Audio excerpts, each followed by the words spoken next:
नाम ही रखा था भारत पे। आधे लोगों को लगता है सरकारी कंपनी है, मोदी जी की है। I took Salman Khan as brand ambassador. North Bharat के एंटरप्रेन्योर में गिना जाता है जिसने करोड़ों का बिजनेस खड़ा किया है। यह खुद की कंपनी से बाहर हो चुका है, यानी भारत पे जो इन्होंने बनाई थी। भारत पे एक फिनटेक कंपनी है जो कि अब ये उनके हिस्से नहीं रहे हैं, उनको निकाल दिया गया है। तो क्या है, क्यों निकाला गया इनको, किस तरह से निकाला गया उनको और ऐसी क्या मजबूरी बन गई, वो सब पर डिटेल में चर्चा करेंगे आप हम। तो कौन थे अश्नील ग्रोवर? सभी जानते हैं अश्नील ग्रोवर शार्क टैंक के एक जज थे। वो काफी बिजनेस में इन्वेस्टमेंट भी कर चुके हैं। तो उनकी बुक में ऐसी क्या है जो लाखों में बिकी, तो उनकी कुछ मेन पॉइंट पे हम बातें करेंगे इसमें। अश्नील ग्रोवर के बारे में बताना जरूरी नहीं है ज्यादा, क्योंकि वो IIT IIM में और वो MBA कर चुके हैं और वो महिंद्रा बैंक में फाइनेंस हैंडल करते थे। अमेरिकन एक्सप्रेस में भी वो काम कर चुके हैं। ग्रोफर्स जैसी एंटरप्रेन्योरशिप की कंपनी में भी वो काम कर चुके हैं। तो मैंने दोगलापन वर्ड को ट्रेडमार्क करा लिया। आशीष चंचलानी का वो देखा होगा ना किसी ने, वो शार्क टैंक। उनका बहुत दिन से मन था कि कुछ बड़ा करने का, कुछ बड़ा करें, तो इसलिए उन्होंने एक भारत पे स्टार्ट किया अपने कुछ लोगों के साथ। दोगलापन किताब आपको क्यों पढ़नी चाहिए? आखिर क्या रीजन है दोगलापन किताब पढ़नी चाहिए? जो एक एंटरप्रेन्योर बनना चाहता है फ्यूचर में, उसे दोगलापन किताब जरूर पढ़नी चाहिए, क्योंकि उसमें दिखाया जाता है कॉर्पोरेट लाइफ कैसी होती है, कॉर्पोरेट के लोग कैसे होते हैं, उनकी दुनिया की सच्चाई दिखाई जाती है। जैसे कि इसमें बताया गया है कि दुनिया कॉर्पोरेट की सच्चाई के बारे में गेम यानी बड़े बिजनेसमैन की पावर गेम और राजनीति की तरह होती है, वो कभी भी बदल सकती है। सफलता का राज केवल एक अच्छा आइडिया ही नहीं, उसमें एक सही एग्जीक्यूशन और लगातार प्रयास करने की जरूरत होती है। दोगलापन का मतलब होता है कि बिजनेस में दोहरे मापदंड होते हैं, यानी दोस्त भी दुश्मन बन जाएंगे, ये कुछ कह नहीं सकते हैं। लीडरशिप की सीख यानी सीधे और ईमानदारी से काम करने वाले लोगों को पसंद नहीं किया जाता। पैसों की अहमियत, आप अगर बिजनेसमैन कर रहे हैं तो फाइनेंस को समझना पड़ेगा आपको। फाइनेंस की पावर आपको आनी चाहिए, जानकारी होनी चाहिए। यह किताब आपको इसलिए ऑनलाइन या बुक के स्टोर पर आसानी से मिल जाएगी। दोगलापन 2018 में भारत पे की शुरुआत हुई।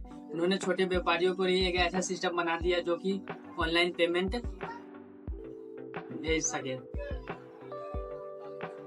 और कुछ दिन के बाद ही भारत पे कंपनी एक $1 बिलियन कंपनी बन गई। शार्क टैंक के इंडिया शार्क टैंक के बेबाक और पॉपुलर अश्नील ग्रोवर के बारे में कुछ ऐसी बातें जो आपको नहीं पता। 2021 में आए अश्नील ग्रोवर शार्क टैंक की इंडिया के जज बने थे। उन्होंने बेबाक अंदाज और गुस्सैल स्वभाव के भाई तू क्या कर रहा है जैसे ये सब दोगलापन है। मैं तेरा दोगलापन उतारता हूँ। अब तूने पैसे उठाया बीनेक्स से, बीनेक्स फिनटेक इन्वेस्टर है। करेक्ट। अब मेरे को ये मत समझा D2C है वो। तू यहाँ पे आके बोल रहा है मेरे को D2C का पैसा चाहिए, ले इनसे फिर। यानी दोगलापन इंटरनेट पर खूब वायरल हुआ और लोगों को खूब पसंद भी किया गया, लेकिन उनकी कॉर्पोरेट दुनिया सीधी सपाट कोई बात चुभ रही थी। तो उनको क्यों निकाला गया भारत पे? कि उन्हीं की कंपनी से उनको निकाल दिया गया। आजकल कुछ भी संभव है। तो 2022 में भारत पे में वित्तीय अनियमितताओं और आरोप सामान्य गए। बोर्ड ने अश्नील पर और उनकी पत्नी पर गलत तरीके से पैसे निकालने का आरोप लगा दिया। यानी बोर्ड के जो मेंबर होते हैं, जितने भी उनके इन्वेस्टर होंगे वो मेंबर ही है।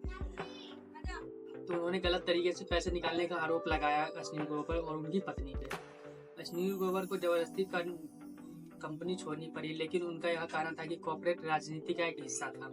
उनकी बेबाकी और ईमानदारी से कुछ लोग परेशान हो रहे थे। उनके इन्वेस्टर जितने भी थे वो परेशान हो रहे थे।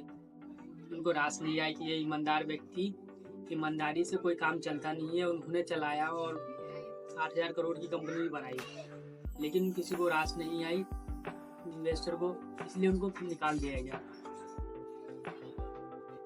दोगलापन बुक में क्या खास बात है तो उनके बारे में। कॉर्पोरेट की दुनिया की सच्चाई, बड़े बिजनेसमैन में पावर गेम और राजनीति होती है। सफलता का राज एक ही है, इंडिया आइडिया ही काफी नहीं, एक इंस्टीट्यूशन भी जरूरी है। लीडरशिप की सीख, दोगलापन का महत्व, पैसों की अहमियत। इन सब वीडियो आपको कैसी लगी आप जरूर कमेंट करें और लाइक एंड सब्सक्राइब करें हमारे चैनल। और हाँ, दोगलापन में की किताब पढ़ना कौन कौन चाहता है कमेंट करके जरूर बताएं। उनका जो स्पूफ था, हाँ जी हाँ जी, उसमें कोई बोलता है कि हर बार तू फूक मारेगा तो तेरे को मेरे को पैसे देने पड़ेंगे, राइट? मैं भी कुछ टेक्नोलॉजी बनाना चाहता हूँ कि हर बार ही कोई दोगलापन वर्ड बोले तो उसके मतलब पेमेंट ऐप से पैसे कट के मेरी जेब में आ जाएं